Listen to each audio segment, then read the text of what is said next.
kasih. Oh ya, sebelum itu nanti untuk absensi kalau bisa dikirimkan saja yang bagian ini ya, bagian yang sudah di PDF-kan atau gimana begitu. Atau enggak nanti ada bukti lah udah masuk kuliah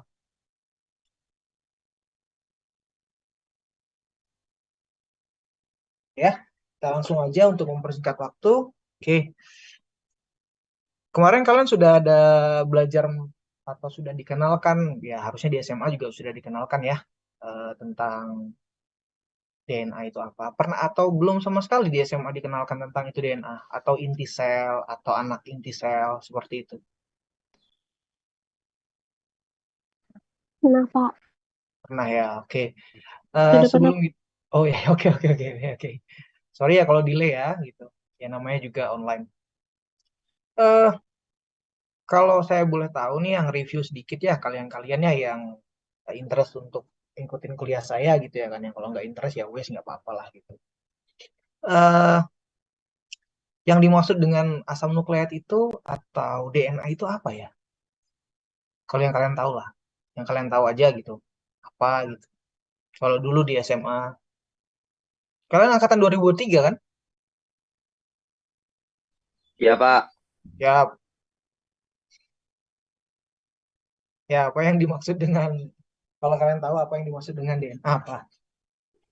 Yang mengandung informasi genetik, Pak. Oke, suatu molekul yang mengandung informasi genetik. Apalagi Memiliki kemampuan pewarisan sifat, Pak. pewarisan sifat. Oke, kemampuan pewarisan sifat. Oke, itu yang kalian memahami DNA segala macam. Ya, itu semua konsep pengertian. Dalam artian fungsi. Kalau pengertian dan fungsi itu konsepnya fungsi gitu. Pada dasarnya sendiri asam nukleat itu atau DNA atau replikasi DNA itu adalah proses, asam nukleat itu adalah molekul. Molekul. Ya, kalau tadi fungsinya adalah pembawa pesan genetik atau pembawa pewarisan sifat, ya itu fungsi secara fungsi. Namun yang akan kita pelajari adalah beberapa komponen apa sih sebetulnya asam nukleat ini. Oke. Supaya kalian paham dulu kenapa kita mempelajari asam nukleat, kita mempelajari replikasi DNA. Pada dasarnya kalau kita lihat, ini saya mencontohkan ya, kita kemarin tahun 2019 ya kan, tahun 2020 lah, 2020 3 tahun lalu, kita terserang pandemi. Oke, semua orang berlomba-lomba untuk mencari bagaimana penanggulangan pandemik COVID-19. So, salah satu cara yang terbaik dalam penanganan pandemik itu adalah menggunakan namanya vaksin. Vaksin adalah salah satu sediaan farmasi ya steril yang fungsinya adalah sebagai profilaksis. Dia mengajarkan bagaimana sel sistem imun atau sistem kekebalan di dalam tubuh untuk mengenali bagian-bagian dari virus yang dianggap sebagai eh, patogenik seperti itu.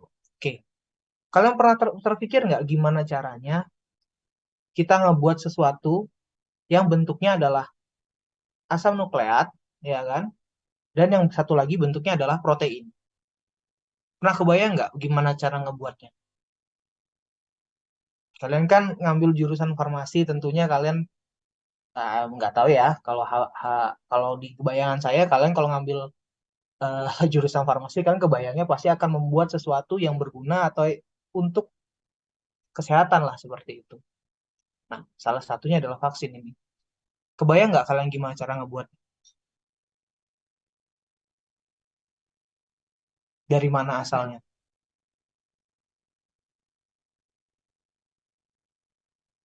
Halo, halo. Jangan pasif dong. Belum. Belum pernah kebayang sama sekali. Oke. Belum, Coba Pak. kalian open your video dong. Saya mau ngelihat kalian kelakuannya ngapain aja gitu. Siapa tahu ada yang nggak pakai celana gitu atau gimana. Saya mau ngeliat, saya nggak tahu wajah kalian. Saya kan ngasih tahu wajah saya. Masa saya nggak tahu wajah kalian? Jadi saya bisa berinteraksi dengan 200 mahasiswa saya seperti itu. Oke, yang saya lihat sini sudah Erlita. Nah, udah open kamera. Bintang juga mulai membuat open kamera. Oke, kita belajar santai-santai aja, nggak usah terlalu pusing-pusing. Oke, yang saya lihat ada Ahmad Nabil juga ada. Oke, sip lah gitu. Saya sudah melihat ini siapa-siapa aja manusianya gitu ya. Nah, pada dasarnya ini semua dibuat konsepnya adalah dari gen. Gen. Gen. Gen itu adalah kumpulan dari beberapa asam nukleat. Gen adalah kumpulan beberapa asam nukleat. Letaknya di mana gen itu? Kalau kemarin kalian belajar tentang sel, berarti dia letaknya ada di inti sel. Bentuknya apa? Kromosom. Gitu. Kalau gen itu adalah untaian genetik, kalau genom adalah kumpulan dari seluruh gen. Seperti itu. Nah, gen itu sendiri disusun oleh namanya asam nukleat. Asam nukleat. Oke. Kalau kita berbicara di sistem tentang sel, nah kromosom itu letaknya di sini, letaknya di inti sel, gitu. Nah, nanti sel itu ngapain toh sebetulnya? Pada dasarnya dalam sistem biologi itu, sel itu akan menghasilkan suatu molekul. Nah, di dalam tubuh sendiri, ini saya mencontohkan ya, di dalam tubuh sendiri itu akan menghasilkan suatu molekul sebagai penghantar glukosa ke dalam sel itu sendiri, namanya insulin. Insulin ini adalah pembawa dari glukosa untuk memasuki sel. Seperti itu. Nah, ini diproduksi di mana? Ini diproduksinya di dalam sel. Tapi oleh siapa? Oleh namanya asam nukleat. Yang bentuknya ada dua nantinya. Ada yang DNA dan ada yang RNA. Oke. Kenapa kita belajarnya ke asam nukleat dulu? Karena kita harus paham dulu apa itu namanya asam nukleat. Nah, kalau tidak salah, ya kan, pasti benar berarti. Asam nukleat itu terdiri dari empat, ya kan? Terdiri dari empat. Ada apa saja? Kalau kalian pernah diajarkan gitu, ada timin, guanin, sitosin, apalagi adenin, Serotonin. adenin, ya gitu. Oke. Nah, ini protein ini atau enzim atau peptida itu diproduksinya melalui si DNA dulu, si asam nukleat. Tapi sebelum memproduksinya, sel juga melakukan replikasi. Sel juga melakukan namanya pembelahan. Sel juga melakukan namanya kehidupan. Untuk mempertahankan kehidupannya, ya tetap harus ada proses namanya replikasi DNA. Gitu. Untuk apa replikasi DNA? Tadi DNA tadi membawa suatu informasi genetik, genetika, informasi yang akan menyandi namanya beberapa protein ini tadi, atau molekul-molekul yang fungsional. Molekul-molekul fungsional seperti protein ini sangat dibutuhkan bagi tubuh kita untuk menjalankan sistem metabolisme. Karena sistem metabolisme itu menggunakan enzim, hormon, dan beberapa protein fungsional lainnya. Nah, kalau insulin ini masuk sebagai protein yang fungsional. Seperti itu. Bisa juga dikatakan sebagai hormon. Oke. Nah, protein kalau kita melihat kan protein ini kan seperti ini bentuknya ya. Kalau kita lihat berlipat lah seperti itu. Nah, ini semua makromolekul. Saya tidak akan membahas banyak di sini. Saya cuma akan menunjukkan bahwa yang tadi itu ada struktur primer, ada struktur sekunder, dan ada struktur tersier, dan ada struktur kuarterner. Nah, hemoglobin itu strukturnya kuarterner. Darah itu ya kan ternyata kumpulannya dari protein. Ya, yang namanya hemoglobin, globular protein. Ini dapatnya di mana? Disintesisnya di mana? Oleh siapa? Tetap oleh namanya asam nukleat. Prosesnya di mana? Hemoglobin ini. Proses pematangannya ada di sumsum tulang belakang atau di dalam sel. Di dalam sel tulang seperti itu. Ya, untuk darah itu sendiri. Nah, saya cuma menunjukkan saja bahwa sekompleks itu kita memerlukan makromolekul, tapi makromolekul itu siapa yang membuat? Yang membuat adalah asam nukleat. Asam nukleat itu apa saja? Asam nukleat itu jika kumpulan dari beberapa asam nukleat akan menghasilkan namanya DNA.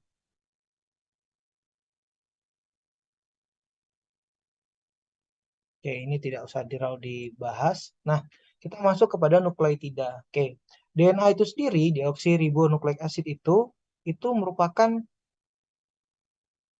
kumpulan dari beberapa basa nukleotida. Nah, dikatakan nukleotida itu jika satu basa asam nukleat itu memiliki ribosa, satu gugus gula, dan satu gugus fosfat. Seperti itu. Nah, DNA itu sendiri terdiri dari siapa? DNA itu terdiri dari adenin, guanin, sitosin, dan timin.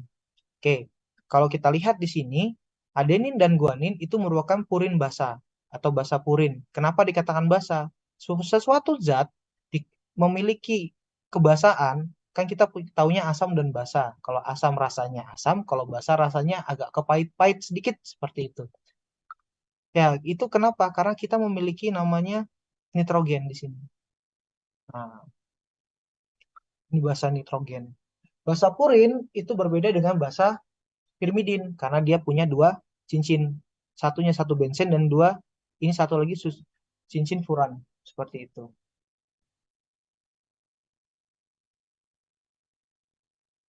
Nah, kecuali basa pirimidin dia cuma satu cincin saja yaitu sitosin dan timin. Untuk menghubungkan masing-masing basa ini diperlukan tadi gugus gula dan gugus fosfat, di mana proses perpanjangannya, elongasinya atau ikatan dari masing-masing basa ini itu dihubungkan dari 3 menuju ke 5. Di sini kalau kita lihat gugus gulanya ini posisi atom C1, C2, C3, C4, C5.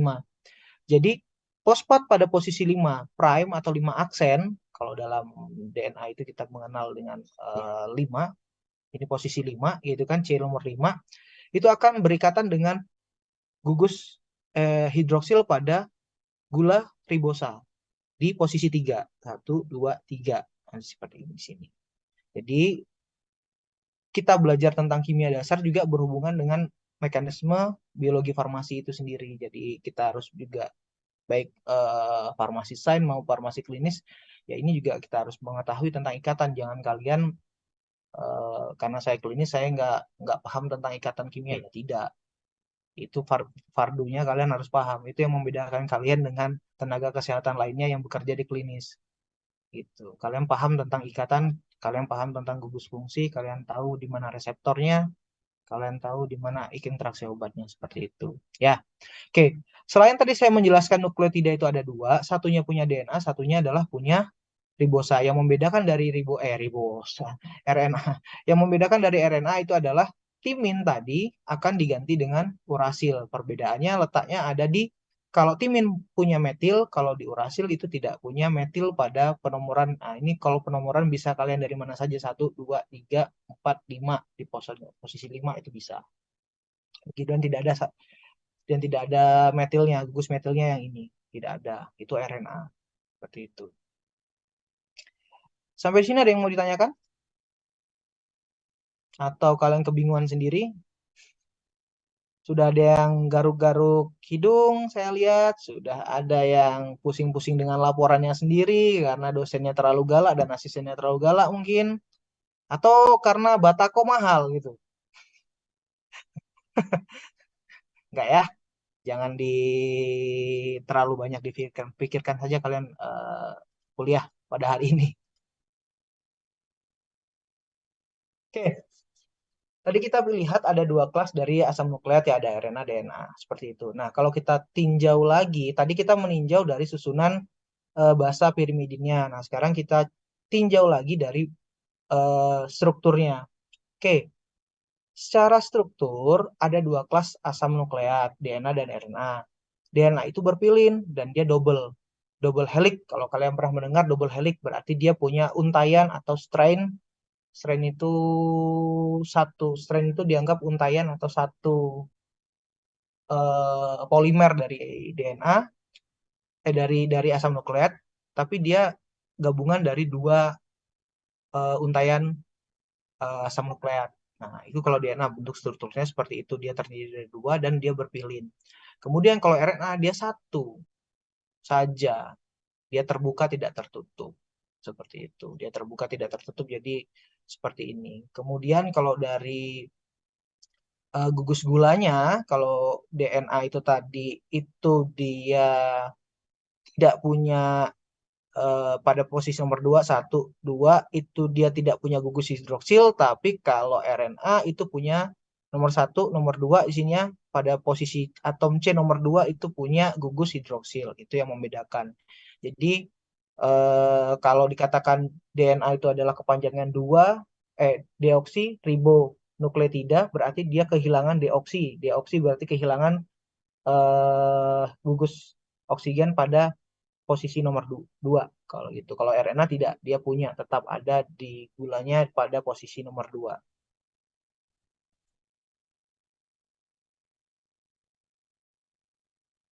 Oke, ini tadi kalau kita lihat ya sekompleks inilah tadi bindingnya tadi yang sudah saya jelaskan di atas.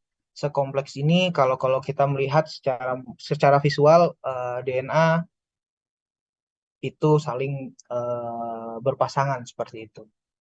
Oke, kalau kita lihat kerangka dasar dari DNA tadi itu ada basa purin atau basa pirimidin, kemudian ada gula dan ada gugus fosfat ya. Oke. Terus pertanyaannya Pak, bagaimana mereka apa ya? Bagaimana mereka bisa bersatu seperti itu? Oke, bagaimana mereka bisa bersatu? Karena ada suatu ikatan.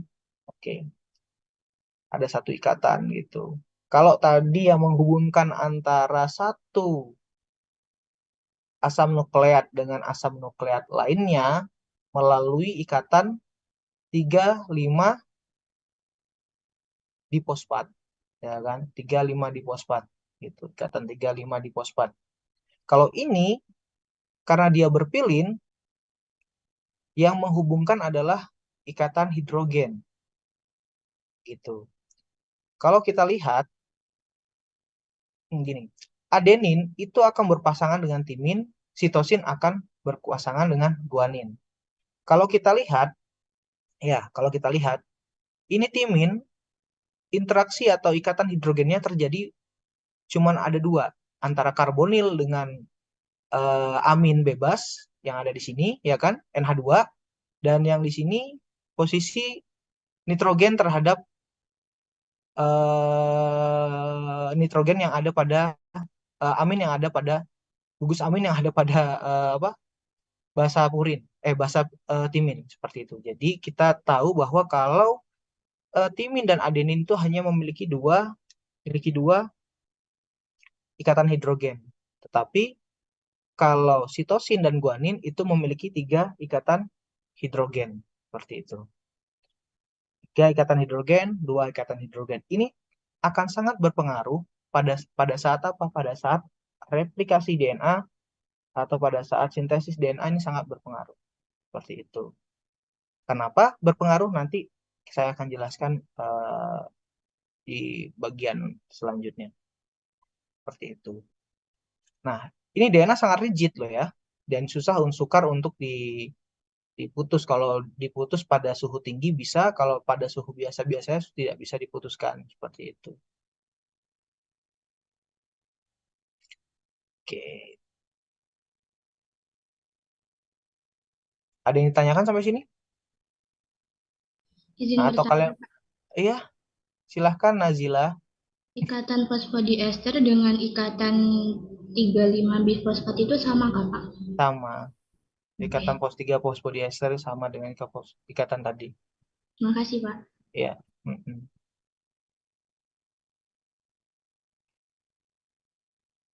Ada lagi yang tanyakan?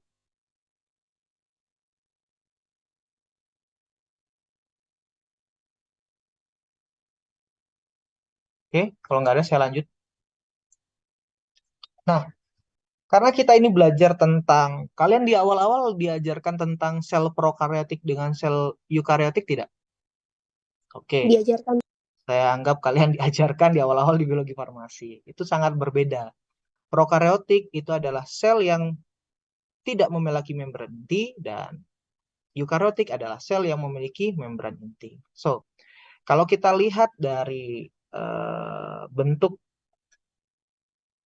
informasi genetiknya atau DNA-nya atau asam nukleatnya, kalau eukariotik itu berada pada kromosom. Masing-masing kromosom memiliki kapsomer. Ya, bentuk mereka berpilin. Ya, berpilin. Berpilin yang diapit dengan namanya histon protein. Jadi semua kromosom itu dia berpilin ya layaknya seperti kalau kamu lihat dinamo atau apa ya, kabel lah. Nah, dia berpilin, berputar, berpilin hingga menjadi bentuk seperti X, seperti inilah, seperti itu. Ini akan ada pengaruhnya nanti pada proses replikasi DNA.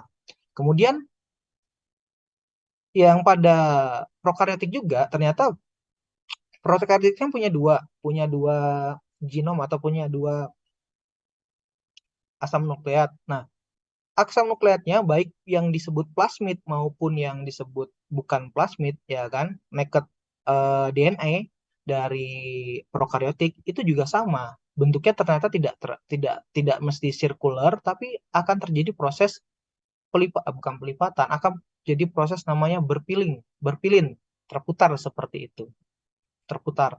Nah, ini nantinya ya kalau kita kita pahami ya, Tuhan itu memang memang memang memang sangat kompleks membuat manusia sebagai makhluk ciptaannya, ya, karena pada proses molekuler pun, pada proses di skala molekul itu sangat kompleks dan sangat, kalau kalian belajar harusnya kita menjadi lebih tawaduk lagi dan lebih, ya, kita ini bukan siapa-siapa di dunia ini seperti itu. Oke, terlepas dari itu, eukariotik itu adalah sel yang memiliki membran inti sel dan yang prokariotik itu tidak memiliki membran inti sel. Oke, satunya di dalam, satunya lepas di luar saja, tidak terlindungi. Bentuk DNA-nya sama atau tidak? Sama, tidak ada bedanya antara DNA prokaryotik dengan DNA eukariotik. Tidak ada bedanya kalau dari struktur DNA-nya. Tetap dia berpilin, tapi kalau proses apa? Proses dia berkumpulnya itu kalau eukariotik itu di protein histon, menempel pada protein histon. Jadi dia seperti membuat suatu kusutan benang seperti itu. Nah, sekarang kita dari tahapan tadi ada yang mau ditanyakan lagi? Kalau tidak ada, kita masuk dalam proses replikasi DNA. Seperti itu. Nah, kalian juga waktu kemarin kan mempelajari namanya proses pembelahan sel atau mitosis. Oke. Pembelahan sel atau mitosis itu ada fase. Ada di mana fase 1, fase namanya sintesis, fase G2, dan terakhir adalah fase mitosis. Oke, fase 1 adalah dia masuk di AHA, namanya bukan interfase.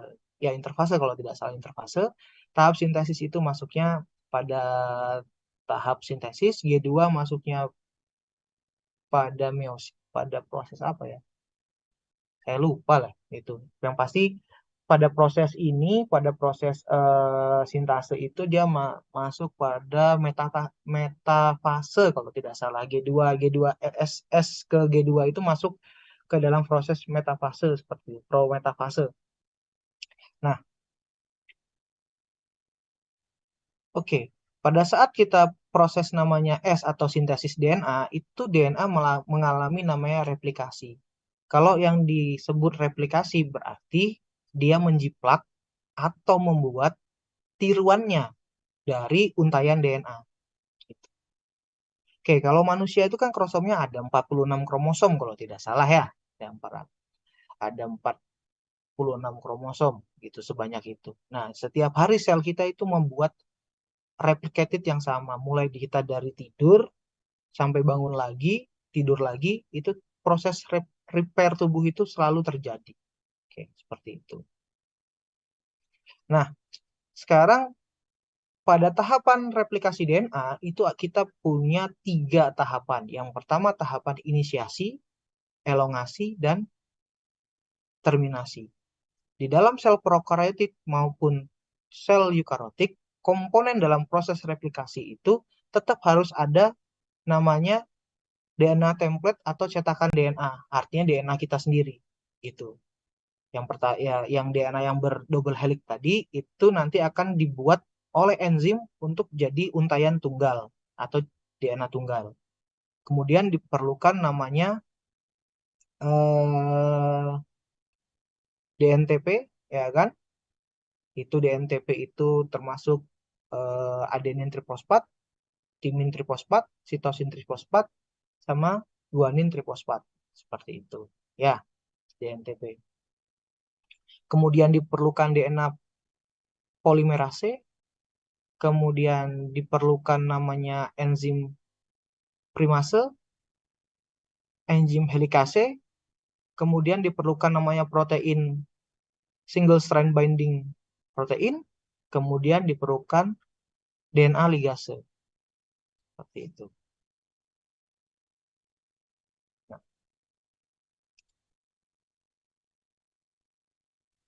konsep dari replikasi DNA itu ada 3 awalnya, ada 3 yang dicetuskan. Yang pertama adalah model konservatif, yang kedua adalah model semi konservatif, yang ketiga adalah model dispersif. Menurut kalian, dari 3 model ini, kemungkinan besar yang mana yang model replikasi DNA yang saat ini sudah menjadi persetujuan kita semua bahwa konsepnya replikasi DNA itu model yang seperti ini. Kalau konservatif berarti dua helix DNA awal itu akan menjadi DNA lama dan menjadi DNA baru, kemudian dari DNA baru menjadi DNA baru, dan DNA awal akan menjadi DNA baru dan menjadi DNA yang lama. Oke, itu yang konservatif. Semi konservatif itu dari cetakan DNA yang lama itu akan ada DNA baru yang berwarna kuning dan berwarna biru adalah DNA lamanya, menjadi 2. Kemudian ada lagi DNA yang tadi, yang baru tadi itu akan jadi yang lama dan akan ada yang lama dan baru, dan full semua adalah hasil replikasi yang baru. Nah, kalau diversif itu dari DNA yang lama ya kan akan tergabung, ada DNA baru dan ada DNA yang lama. Dan nanti diturunkan lagi sama DNA lama dan DNA baru, DNA lama dan DNA baru. Yang mana menurut kalian? Yuk. Ada yang mulai gigit-gigit bibir, ada yang mulai gigit-gigit lidah. Saya nggak tahu yang mana ini. Yang mana menurut kalian? Dispersif, Pak. Wah, diversif. Yakin Saya pilihanmu itu? semi konservatif, Pak. Oh, ya, ada yang jawab semi konservatif, ada yang jawab dispersif. Ayo, ada yang jawab apa lagi? Ya, model dari replikasi DNA itu yang setelah kita sepakati atau yang telah terbukti dari hasil riset berpuluh-puluh tahun sebelum kita hadir ya kan, dari orang yang telah mendahului kita, disetujui bahwa atau telah dibuktikan bahwa replikasi DNA itu memiliki model semi konservatif, di mana di mana seperti ini. Jadi double helix DNA tadi itu akan menjadi single strand atau menjadi untai tunggal seperti itu. Ya kan? Untai tunggal akan menghasilkan sesuatu hal yang baru, ya kan? Tidak ada yang lama, tuh. Ini kalau terbagi menjadi 2, menjadi single strand atau menjadi satu untaian tunggal, berarti nanti yang akan terreplikasi atau akan yang diperbaharui itu terciptalah DNA yang lama dan yang baru. Tidak DNA yang seperti konservatif dan dispersif seperti itu. Oke. Mengapa demikian? Karena saat DNA itu dibuka, ya kan, saat DNA double tadi karena gini, karena pada saat DNA itu bukan disintesis, maksudnya oleh tubuh dibuka ikatannya tadi yang double helix tadi menjadi single strand, ya kan, atau menjadi untai tunggal, maka proses replikasi itu berjalan pada setiap untainya. Tidak hanya satu satu satu strand saja. Oke, saat DNA itu harus dibuka atau diregangkan dan diputuskan ikatan hidrogennya, ya kan, diputuskan ikatan hidrogennya, nanti akan terbagi dua, ya, untaian tunggal itu. Ada yang namanya lagging strain dan ada yang leading strain, seperti itu. Yang mana ada yang sintesis lambat dan maksudnya ada yang disintesis lambat, ada yang disintesis cepat. Gampangnya seperti itu. Leading dan lagging strain. Oke. Leading strain sama lagging strain itu tidak ada permasalahan dia berbeda atau tidak. Prosesnya tetap sama. Prosesnya tetap sama. Tidak ada perbedaan. Prosesnya tetap sama. Oke. Kita nanti maju mundur ya slide-nya. Oke, ini kan DNA ya. Double helix DNA. Oke. Double helix DNA itu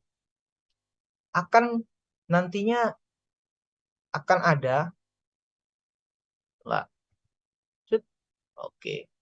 Kita tadi berbicara pada proses inisiasi. Kalau proses inisiasi berarti proses pembukaan atau DNA tadi akan diputus. Apa yang diputus? Ikatannya tadi. Berarti timin, guanin, ya kan? Timin dan adenin, guanin dan sitosin. Oke. Kalau kita lihat dari dari dua hal itu, pasangan basa itu, kemungkinan besar ya ikatan mana yang akan mudah diputuskan? Yang memiliki 3 ikatan hidrogen secara kovalen, ya kan? Atau 3 ikatan hidrogen secara kovalen. Yang memiliki ikatan 3 hidrogen atau yang memiliki 2 ikatan hidrogen. Tadi saya menjelaskan bahwa timin dan adenin itu ikatannya 2. Kalau guanin dan sitosin itu ikatannya 3. Mana yang mudah diputusin dulu?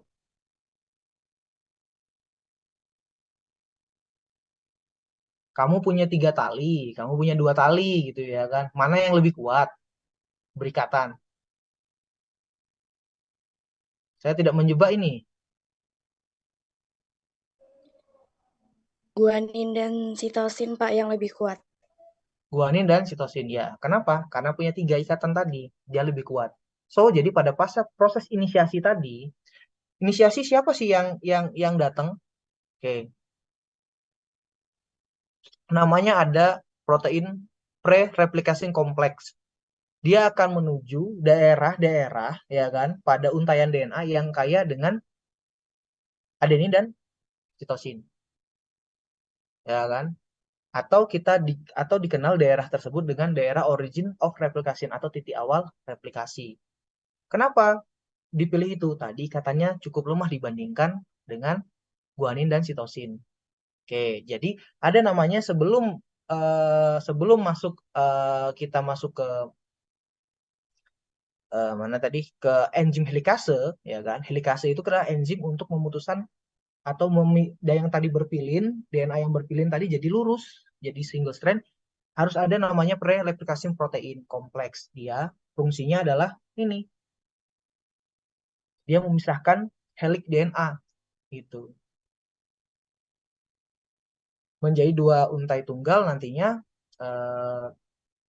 akan ada enzim helikase yang masuk di sini memisahkan helikase. Nah, yang mana Pak helikase? Oke, ini tadi yang helikase yang seperti segitiga, ini adalah helikase gitu. Nah, setelah terpisah tadi kan dia tadi pre namanya siapa sih? Replication protein kompleks itu PPC, ya kan?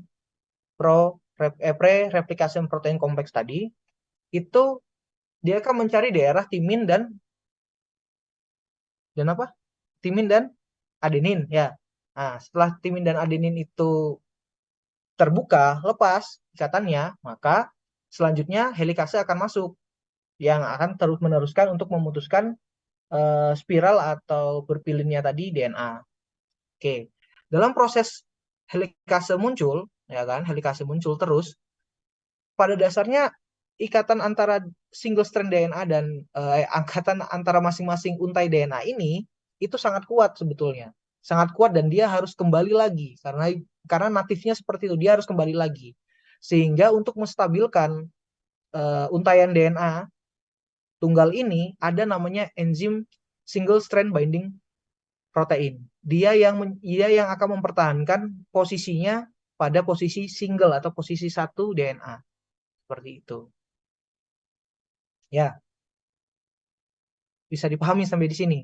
Jadi diperlukan, jadi ada enzim namanya pre-replication protein complex yang akan menuju daerah apa namanya?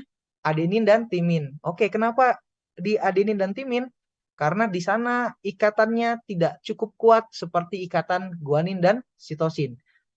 Nantinya timin dan adenin akan terbuka satu ikatan ini, ya kan? Akan terbuka. Kemudian selanjutnya siapa yang akan masuk, yang akan meneruskan pekerjaan itu adalah enzim helikase yang fungsinya memutuskan seluruh ikatan-ikatan pada basa DNA atau basa purin atau masing-masing asam nukleat atau basa nukleotida. Kemudian karena single strand tadi itu ingin sekali dalam bentuk konformasinya kembali dalam bentuk helikase dalam bentuk helik atau dalam bentuk spiral, maka natif di dalam tubuh ada namanya single strand binding protein. Itu merupakan protein yang mempertahankan posisi single, posisi satu strand atau untai DNA yang satu saja seperti itu agar tidak kembali lagi berikatan antara timin dan adenin, guanin dan sitosin seperti itu. Ya, bisa dipahami sampai di sini. Oke? Oke ya, sampai situ dulu ya. Nah, karena tadi itu si enzim si DNA tadi itu sifatnya berpilin kan? Berpilin, ada protein histon, ada bla bla bla bla. So pasti ini helikase akan terhambat. Nah, makanya ya kan proses pembukaan atau denaturasi dari DNA itu sendiri selain ada enzim helikase, nanti ada enzim namanya topoisomerase atau enzim griase. Enzim topoisomerase ini dia akan meluruskan ya kan pilinan-pilinan ini sehingga nanti misalnya ada protein yang berpilin atau yang kusut ya kan itu akan dia luruskan sehingga enzim helikase akan mudah untuk memotong ikatan hidrogen pada masing-masing nukleotida. Ya, oke. Berarti dibutuhkan apa tadi? Selain dibutuhkan protein pre-replication complex, kemudian dibutuhkan namanya helikase, kemudian dibutuhkan lagi protein single strand binding protein. Ini nama proteinnya emang itu ya. Nggak bisa diubah tuh, nama proteinnya emang single strand binding protein, kemudian dibutuhkan enzim topoisomerase. Seperti itu. Nah, tadi yang saya maksud berpilin ini itu adalah supercoil. Tadi DNA yang berpilin pada protein histon itu juga dinamakan supercoil DNA. Supercoil DNA itu dia berpilin. Seperti tali telepon, kalau kalian punya pesawat telepon masih di rumah, itu kusutnya seperti itu. Atau enggak kabel kusut, benang kusut ya seperti itu. Nah, fungsinya enzim topoisomerase 1 ya kan, yang 1 atau 2 atau pada eukariotik 2 dan 4 itu pada prokaryotik itu ya meminimalkan bentuk kusut dari DNA helix tadi ya kan, DNA yang helix tadi, DNA yang berpiling tadi. Nah, itu juga bisa kita sebut dengan enzim girase seperti itu. Oke. Nah, istilah dalam proses denaturasi DNA tadi menjadi single strand DNA atau untai tunggal DNA itu dinamakan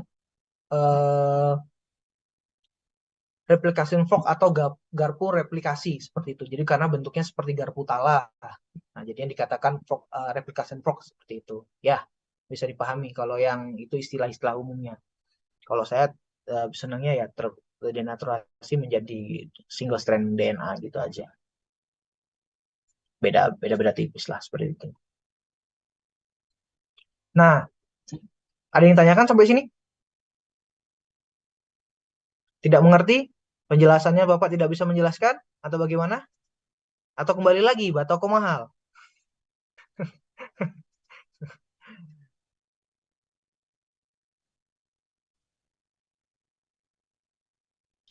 Pak, izin bertanya. Iya, saya bolehkan. Ya, itu kan Pak, saya pernah baca di DNA itu dapat bersifat heterokatalik dan autokatalik. Nah, itu dipengaruhi oleh apa Pak? Sehingga DNA itu bersifat dua itu. Bentar. Autokatalik maksudnya katalik dan apa tadi? DNA autokatalik dan hetero. Heterokatalik, ya. Nah, kamu bacanya tentang apa itu, Dek? Iya Pak, itu yang berkaitan dengan DNA dan RNA. Dia itu kayak melakukan replikasinya itu Pak. Kalau Iya. kalau itu kemungkinan besar, kalau itu saya juga belum pernah, ya kamu mungkin udah baca bagus ya, seperti saya yang nggak baca berarti. Jadi heterokatalik atau autokatalik ya pada dasarnya kalau kalau kita ngomong katalik dan heterokatalik berarti kan kalau katalik itu autokatalik berarti dia dengan sendirinya dia mengkatalisis, memecah DNA itu ya. Kalau hetero berarti dia bisa memecah DNA yang lain. Saya rasa sih kalau di mRNA emang ada. Di mRNA itu juga beberapa di mRNA, di RNA itu memang ada beberapa eh apa ya namanya? Ada beberapa jenis RNA yang menghambat atau dia bisa bersinggungan dengan DNA dan dengan RNA seperti itu. Tapi sebentar. Sekarang kan zamannya mobile ya. Kita coba cek cari DNA hetero katalitik.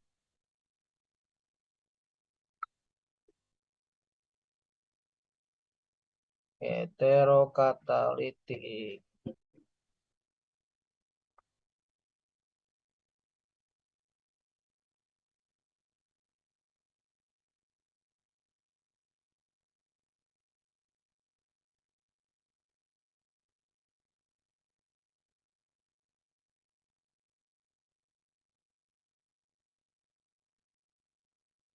Oh, alah. Ini istilah, Dek. Maksudnya istilah. Ini istilah. Ya, ya, ya, ya. Ini beda istilah aja ya. Saya nggak baca. Saya tidak memahami istilah yang heterokatalitik atau autokatalitik ya. Tapi kalau kita masuk DNA sebagai apa? Heterokatalitik, dia dapat gini. RNA itu disintesis dari DNA, diturunkan atau disintesis dari DNA. Kemudian DNA itu sendiri dapat mensintesis dirinya sendiri, itu dikatakan autolitik. Kalau dikatakan sebagai heterokatalitik tadi berarti dia bisa membuat molekul yang lain. Nah, RNA itu bukan molekul yang sama seperti DNA karena dari sifat dan dari basa nukleotidanya juga sangat berbeda begitu. Satunya secara struktur dia single strand ya kan, satunya adalah double strand dan strukturnya dia berpilin atau helix terputar seperti itu. Kemudian dalam prosesnya sendiri sebetulnya bolak-balik sih ya, bolak-balik. Ini yang akan saya jelaskan sebetulnya nanti bolak-balik. Pada saat proses replikasi ya, ini tadi berhubungan loh pertanyaan Putri tadi bagus. Pertanyaan Putri itu berhubungan dengan nanti namanya proses replikasi. Proses replikasi DNA itu ya kan saat tadi sudah terbuka setelah terjadi garpu replikasi atau replication fork ya kan itu nanti dibutuhkan satu kan sudah jadi dua ya. Jadi dua seperti ini ya. Jadi dua dibutuhkan namanya primer. Primer itu adalah awalan ya kan dari suatu proses replikasi untuk dikenali oleh awalan atau awal gimana ya suatu primer tuh suatu sequence suatu urutan yang akan dikenali oleh namanya DNA polimerase. Nah, DNA polimerase, ya kayak tadi kan dibutuhkan salah satu proses replikasi adalah DNA polimerase. DNA polimerase berarti memanjangkan, enzim yang memanjangkan DNA. Membutuhkan namanya urutan awal. Ya, urutan awal untuk proses pemanjangan. Dalam replikasi DNA sendiri membutuhkan namanya RNA untuk proses replikasi. Kenapa? Karena enzim DNA polimerase itu tidak bisa mensintesis primer itu sendiri secara natif ya. Nah, yang bisa mensintesis secara mensintesis primer itu adalah RNA prime, enzim RNA primer, atau primase atau RNA polimerase seperti itu. Itu yang bisa mensintesis. Dalam proses sintesisnya tadi kita ingat ya, bahwa tadi kita sintesisnya itu dari mana prosesnya? Ikatan tadi DNA dari mana? Yang ditanyakan oleh Nazila tadi. Kita sintesis dari mana ke mana? Ikatan ingat dari 3 kemana tadi? Kita masuknya dari 3 kemana? Arahnya? Yang kelima, Pak. Dari 3 aksen ke 5 aksen, Pak. Ya, seperti itu. Jadi prosesnya dari 3 aksen ke 5 aksen. Itu tidak akan pernah nih. Di sini kan nih seperti ini ya. Jadi gimana ya Hina ya? Set set set. Oke. Dari 3 aksen ke 5 aksen dia satunya akan berjalan ke kanan, satunya akan berjalan ke kiri seperti itu. Ya kan? Satunya akan ke kanan ke sini, arahnya satu yang ke kiri. Yang leading strand sampai N. Yang leading strand itu akan berjalan kemana? Dari 3 ke dia yang ingat kalau leading strand itu akan searah dengan helikase. Kalau yang lagging strand itu akan berlawanan dengan enzim. Berlawan dengan siapa? Berlawan dengan enzim helikase. Dah, itu aja. Ya, jadi tapi itu arah ya. Tapi kalau dilihat tetap ikatannya dari 3 ke 5. Karena ikatannya tadi apa? Apa Nazila? Ikatannya tadi 3, 5 Aksen. fosfat di Fosfor 35 bifos. fosfat. 35 bifosfat. Ya, 5 di fosfat diester. Ya gitu. Dia ikatannya dari situ. Dia itu terus tuh ya ke sana. Nah, itu tadi karena dia tidak punya enzim RNA polimerase, karena DNA polimerase tidak bisa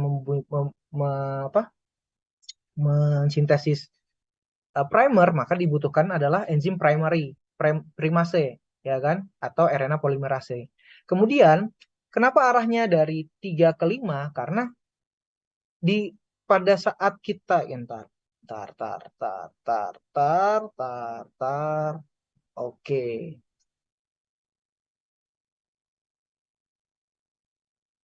Oke, kalau kita lihat gimana yang lihatnya ya. Oke, nah kita lihat di sini aja ya.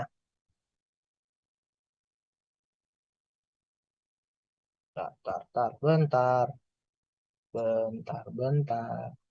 Nah, ini nah.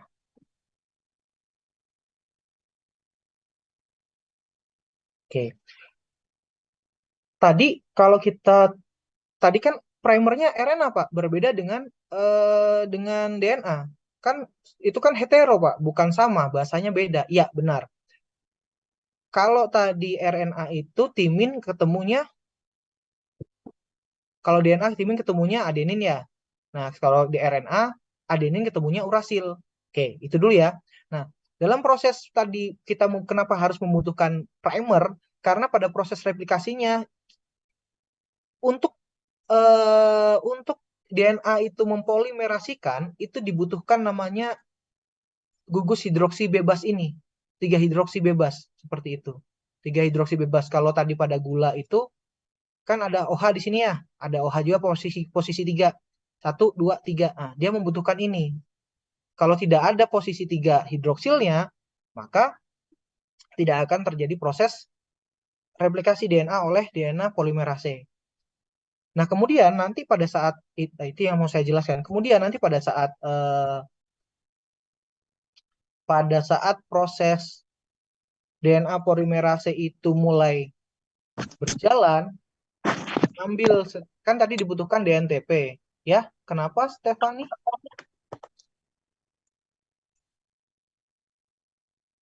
Oh, kamu lagi kusut. Ya udah, nggak apa-apa. Maaf, Pak. Nggak apa-apa.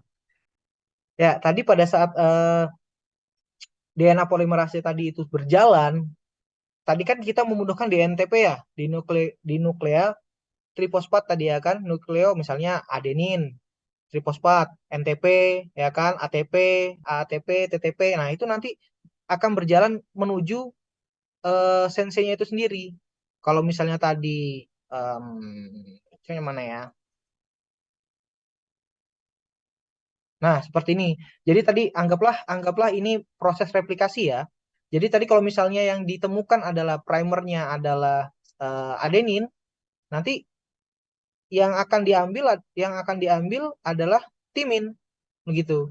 Nanti kalau ada selanjutnya basa guanin yang diambil sitosin, itu terus seperti itu, ya. Yang dibutuhkan tadi apa? 3 hidroksinya yang dibutuhkan tadi kan, 3 hidroksinya yang dibutuhkan, 3 hidroksi gugus hidroksi tadi, itu yang dibutuhkan untuk proses pemanjangan. Proses pemanjangan, bukan proses pemanjangan itu arahnya ke sana ya, ke sana gitu. 3 ke 5, ya kan, 3 ke 5. Kalau dari interaksi antara timin dan adenin itu ikatan hidrogen, bukan pemanjangan, tapi dia proses ikatan seperti itu. Dia terus lah, intinya terus saja dia sampai nanti akan terjadi proses penghilangan primer.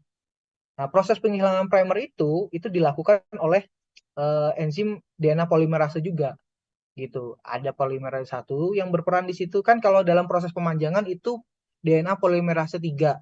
Kalau di eukariotik itu DNA polimerase delta, kalau delta atau alfa kalau nggak salah. Nanti antara keduanya itu yang akan menghilangkan primer RNA yang ada di masing-masing. Nah, kalau di lagging strand ya kan, itu agak berbeda prosesnya dari yang leading strand. Kalau leading strand itu terus dia mengikuti helikase, tapi kalau ini tidak, karena ada beberapa yang tertinggal begitu, ada beberapa DNA yang tertinggal, sehingga DNA ini nanti dia pendek-pendek, proses penyambungannya pendek-pendek, tidak panjang seperti leading strand.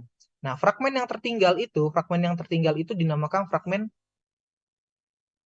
Okazaki fragmen. Ini yang menemukan fragmen ini karena dulunya dianggap bahwa semi konservatif itu sama, dia semua leading strand, tidak lagging strand. Ternyata ada namanya lagging strand, ada namanya proses replikasi lambat seperti itu. Karena apa? Karena ada yang tertinggal di sini, ada yang tertinggal di mana? Di bagian lagging strand itu sendiri. Nah, nanti apakah sama Pak lagging strand dan leading strand untuk proses replikasinya? Sama, tidak ada bedanya seperti itu. Nanti tetap ada enzim primase ya, nanti tadi membuat primer ya kan. Nanti pada selanjutnya akan ini kalau kelihatan proses yang namanya lagging strand seperti ini. Nanti dia sedikit-sedikit itu prosesnya, sedikit-sedikit. Ini bukan artinya dari 5 ke 3 kebalik ya. Di sini kan kalau ini 5 berarti antisensenya berarti 3 di sini. Dia tetap ke sana arahnya. Begitu. Kalau di sini 5 berarti ini 3 kan? Karena dia ngikutin si siapa? Ngikutin si yang dibaca bukan ini. Yang dibaca bukan ini, tapi yang dibaca yang di atas dari 3 ke 5, bukan yang dibaca yang di bawah. Mengikuti dari 5 ke 3. Di sini juga sama dari 3 ke 5 seperti itu. Ya. Nanti ada fragmen Okazaki yang yang berwarna oranye ini kan primer. Nanti primer ini akan dihilangkan oleh enzim DNA polimerase yang alfa atau yang 1 gitu. Fungsinya DNA polimerase alfa 1 itu menghilangkan dan mengganti timin urasil menjadi timin seperti itu.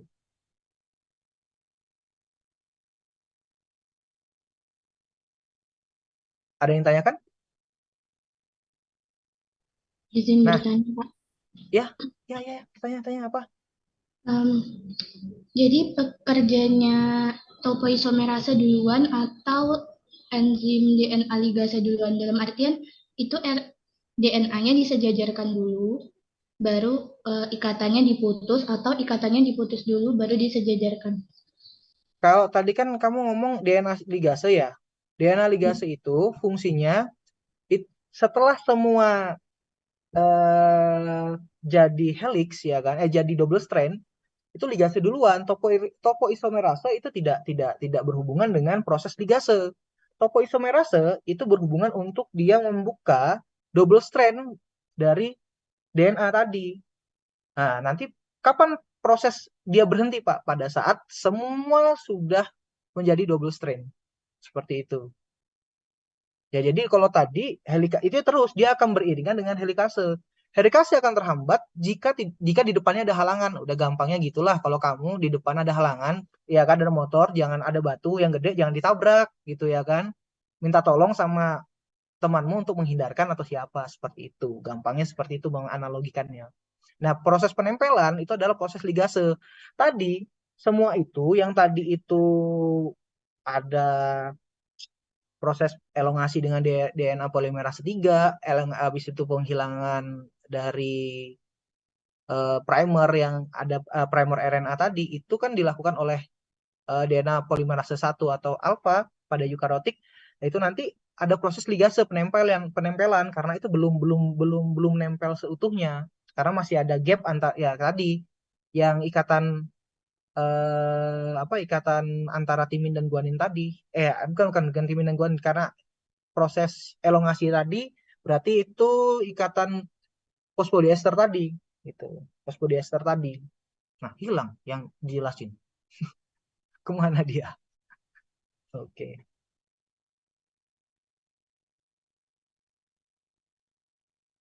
Oke, ada yang tanyakan sampai sini?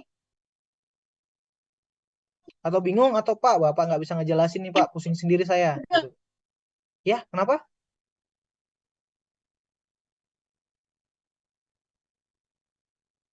Ini kayaknya laki-lakinya berapa orang nih satu angkatan?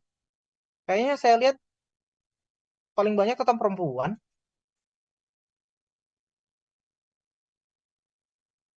Empat orang. Iya ya, itu intermezzo aja. Oke, ada yang tanyakan sampai sini?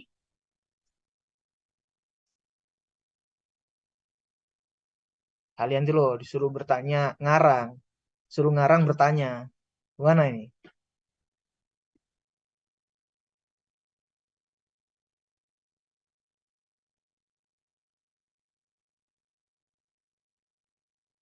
Ada nggak yang bertanya?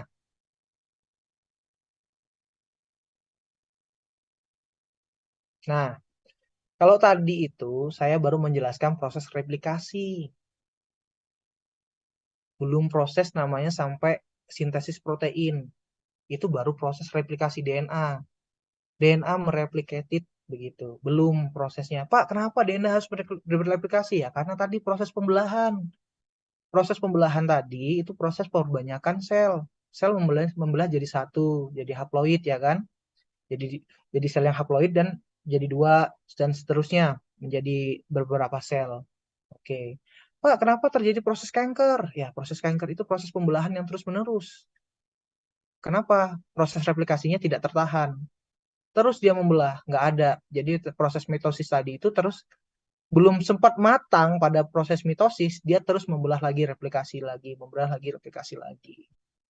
Nah, laju replikasi itu juga mempengaruhi proses cancer gitu ya kan, proses maksudnya cancer itu ya pembelahan yang cepat gitu, kemudian mutasi bisa terjadi di situ.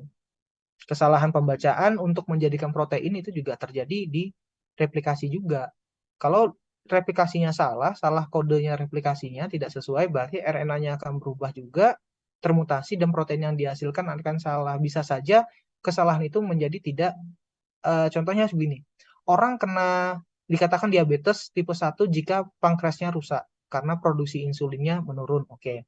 Orang kena diabetes tipe 2 itu ada beberapa hipotesa. Salah satunya adalah enzim insulinnya ya, insulinnya sebagai enzim yang menghantarkan atau dikatakan sebagai hormon yang mengantarkan glukosa masuk ke dalam sel itu tidak terlalu sensitif. Ya karena apa? Karena strukturnya tadi berubah. Kenapa strukturnya berubah? Karena si kodon ya kan atau pasangan dari DNA ini termutasi. Di mana Pak proses mutasinya? Pasti mutasinya dari di sini dulu. Kalau di sini replikasinya terjadi kesalahan replikasi, berarti transkripsinya terganggu dan kemudian sintesis proteinnya terganggu. Seperti itu. Nah, dari proses ini tadi deh, ya kan, proses ini tadi, kalau kita kembali ke slide awal, itu proses vaksin itu kita dari sini proses pengembangan vaksin itu. Itu proses transformasi, proses kita sintesis protein itu kita lakukan di sini, tingkatannya di molekuler. Itu kenapa kita belajar biologi molekuler? Padahal ini semua kimia ya, tapi ini proses natif biologi gitu, biokimia lah ya, gampangnya seperti itu.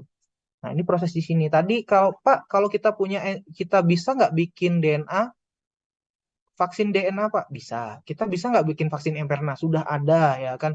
Pak, kita bisa nggak bikin vaksin protein? Sudah ada semuanya. Yang sekarang kita bisa nggak membuatnya, itu. Kalau kita nggak memahami konsep ini, ya kita nggak bisa membuat. Itu aja jawabannya. Tuh. Terus terang, kalau saya itu sedang sekolah doktor, saya sedang membuat ini. Vaksin RNA. Gitu. Karena kemarin lagi marak-maraknya vaksin RNA, saya ngebuat yang ini. Susah Pak, ya kalau kita nggak punya regennya susah. Kalau punya regennya nggak susah gitu. Kita tahu caranya, ya nggak susah. Ya semoga aja suatu saat saya sudah balik ya bisa aja kalian nanti kalau mau membuat vaksin mRNA juga bisa, DNA juga bisa, vaksin protein juga bisa seperti itu. Atau proses-proses yang lainnya juga bisa. Oke, minggu depan masih bisa ada waktu nggak kita ketemu sekali lagi? Saya akan coba menjelaskan proses transkripsi dan proses sintesis protein. Seperti itu. Halo? Can you hear me?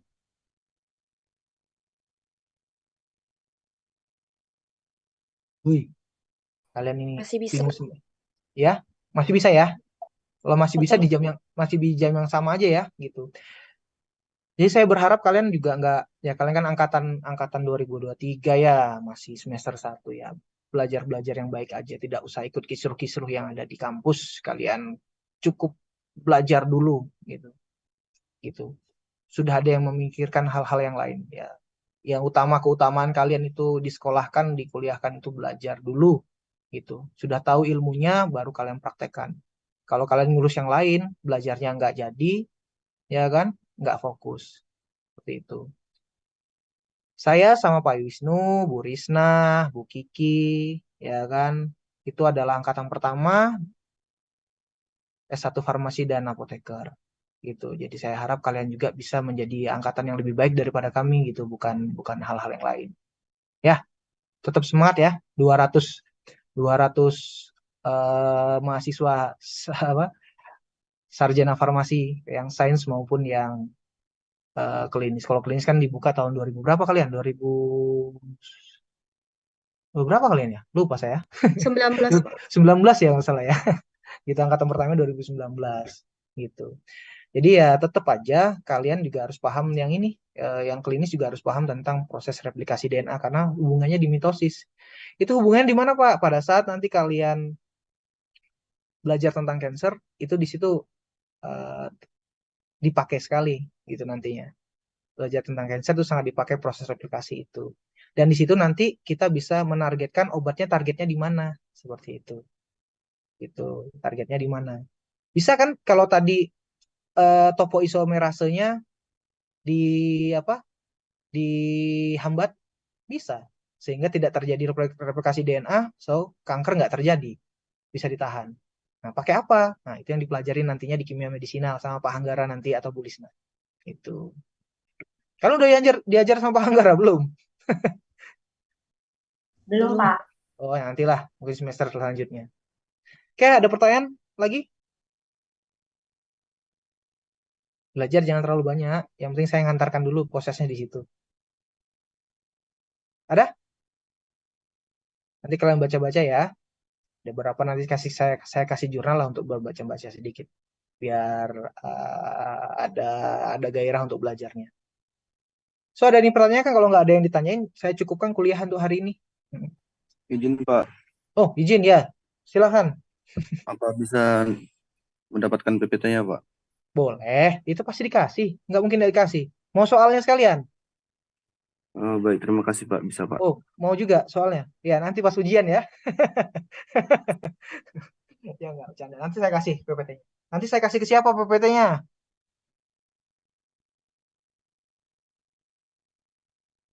Nah, ditanya. Tadi gimana? Bisa ke penanggung jawab yang menghubungi Bapak sebelumnya, Pak. Banyak yang hubungi aku. Kalian semua para perwakilan hubungin saya. Masa satu-satu Tapi satu kalau aja saya lah. hubungi aku, Pak. Ya udah, nanti satu orang hubungin aja ya Pak. Saya mau minta PPT, nanti itu yang saya kasih. Ya, Siapa? oke. Kalau tidak ada yang tanyakan lagi, ya sudah. Saya kasih bocoran, soal saya 50. Pilihan ganda pakai Google Form. Gitu. Ya, ya sudah kalau gitu. Saya akhiri perkuliahan hari ini. Bismillahirrahmanirrahim. Assalamualaikum warahmatullahi wabarakatuh.